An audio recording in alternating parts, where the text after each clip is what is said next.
What's going on, guys? Welcome to another episode of the Opinionated Media Rivalry Series. Today we're going to be talking about my favorite rivalry. You know, I'm an Oklahoma fan, Boomer Sooner. You know how we're going to get down. Hopefully put it on display this weekend. And then we're going to be talking about the Red River Rivalry, Texas versus Oklahoma, or OU Texas for us Sooners. And I'm going to let you guys know all about it coming up.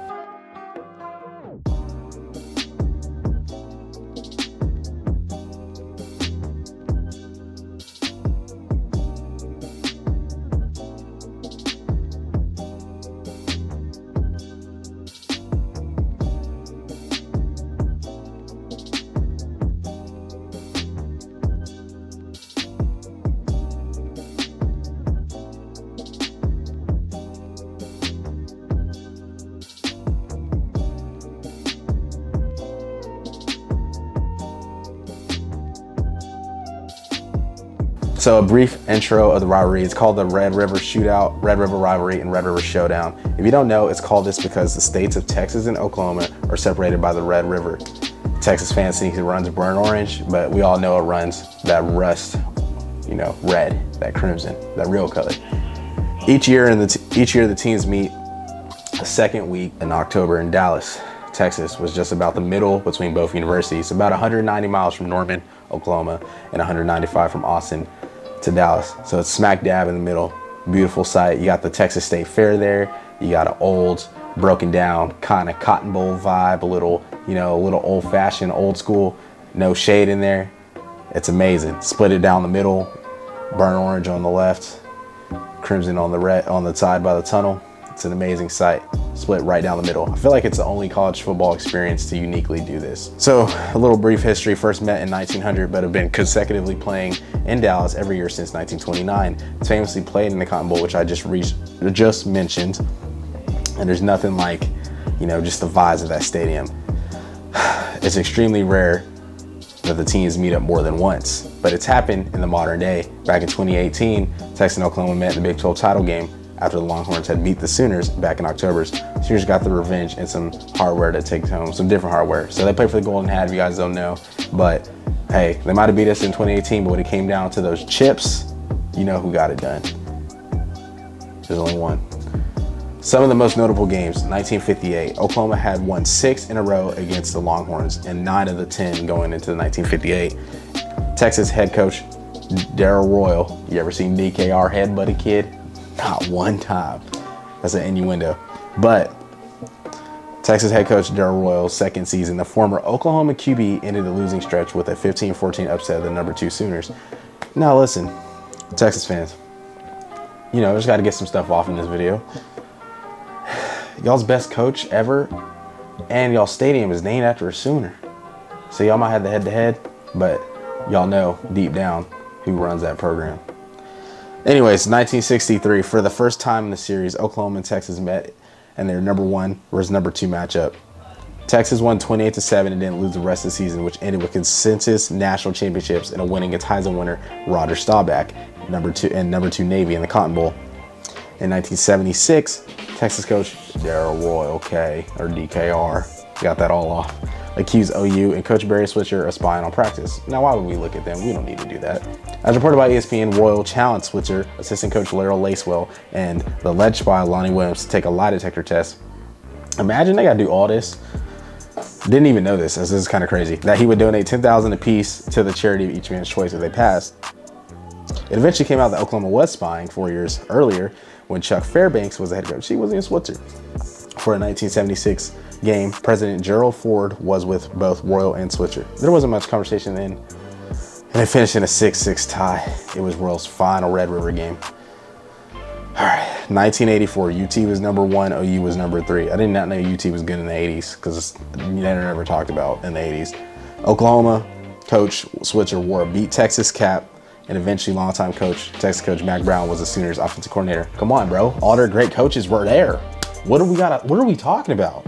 OU led the 15-12 late and appeared to possibly make the game-clinching interception in the end zone, but was ruled incomplete. The Longhorns then kicked a field goal to secure the 15-15 tie. Now 2000, them Bob Stoops years and them Brent Venable early Maniac years. I need you to bring the energy this weekend, please, BB. You know what you got. You know what you can do. I don't care about the players. I know you can motivate them for this game.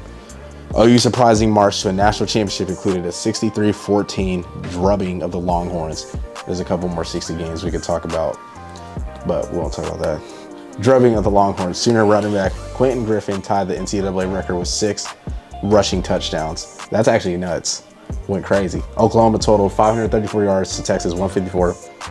And started a string of 5 consecutive wins in the series. It took Vince Young to beat the Sooners 45-12 in a route to the national title.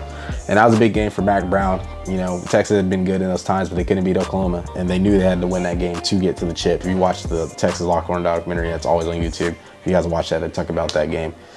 We weren't that good that year, but shout out to the Longhorns, the last team in the Big 12 to win a chip.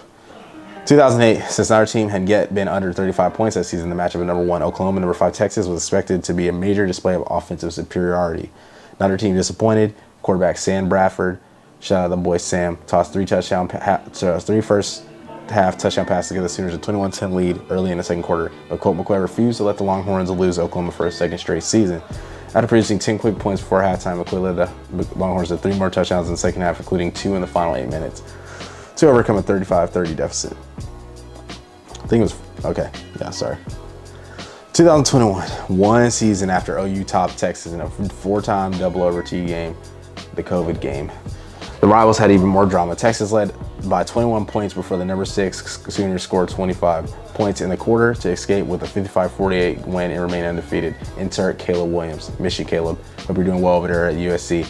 Caleb Williams took over for QB Spencer Rattler and had 2 12-passing yards, while Kenny Brooks rushed for 217 yards and 2 scores, including a 33-yard touchdown with only seconds remaining. Overall record, Texas is up 62, 46, and 5. But in the span of my lifetime, you know, it's been our way. Since 2000, we won 14, they won 7. So what I've seen is what I've seen. Thoughts on the rivalry and the prediction? I think it's one of the best rivalries in college football. There's nothing like it. I mean, if you're a recruit, you go to Oklahoma or Texas to play each other. You're not going to get an atmosphere like this. Neutral site, it's even. 50 down the middle, the records go out the window. Doesn't matter if the team's 1-4 or whatever. This year is very, very interesting. It's the first time that both teams have been unranked since 1998. So, you know, both teams are 3-2. Both teams have a lot of new questions. It's Sarkisian's second year. It's Brent Venables' first year. Oklahoma just got drugged against TCU last week, and then they didn't play well against K-State. Texas has had a season of some highs and a season of some lows. They lost to Tech. According to, you know, some people out there, they think they should be undefeated. We don't know if we're going to see Quinn Ewers. We don't know if we're going to see Hudson Card. We don't know if we're going to see Dylan Gabriel. We don't know if we're going to see Nick Evers. We don't know if we're going to see Davis Bevel. We don't know if we're going to see General Booty. But we know what's going to be on display on Saturday is going to be some good football from either side. My prediction for the game, I think it'll be a very, very interesting game. I won't say sloppy in terms, but I think it's going to be a defensive struggle. I think both teams are going to struggle no matter what happens with Quinn or whoever. The moment's going to get big, and I also just think, you know, when you're a coach like Brent Venables and you struggle like that, you know what to do to fix it. It's proven. He might, you know, have a certain game plan. Sarkisian on the same hand is going to have some things up his sleeve. Now, what could creep up in Sarkisian's mind is him having a lead early in this game and then having flashbacks of last year and this year. He's already blown a lead this year against Tech. Who knows if it'll happen any more this season. But having those thoughts of having that lead, it could make a coach press and make mistakes, so you don't know what's going to happen. Overall, I think I'm not going to predict the game because I don't know bad juju on my boys. But I think it's going to be a good game, and I think whoever's going to win is going to be due to special teams. I think there's going to be a blocked punt, a blocked kicked, a return for touchdowns, something along those lines. I think that either team is going to have to create something to get that spark, and it's a game of momentum. I mean, the Red River is a chaotic game, literally. A team could be up, and then a team could just start coming back randomly. You know, it's chaotic. That's how it is. That's how it all. There's always big plays in the game, and it's always interesting.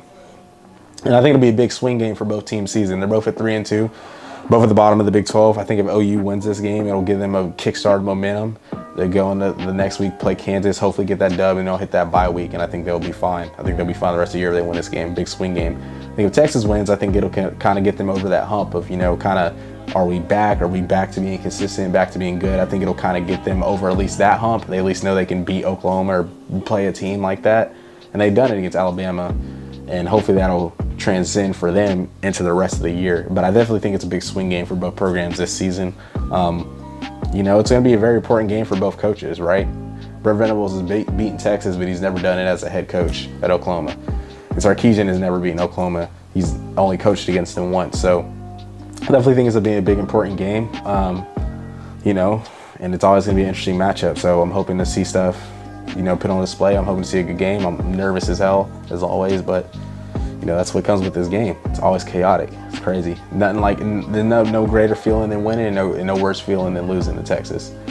So without further ado, that was another episode of the Opinionated Rivalry series. It's your boy Cam. You know what time it is. Beat Texas. Horns down.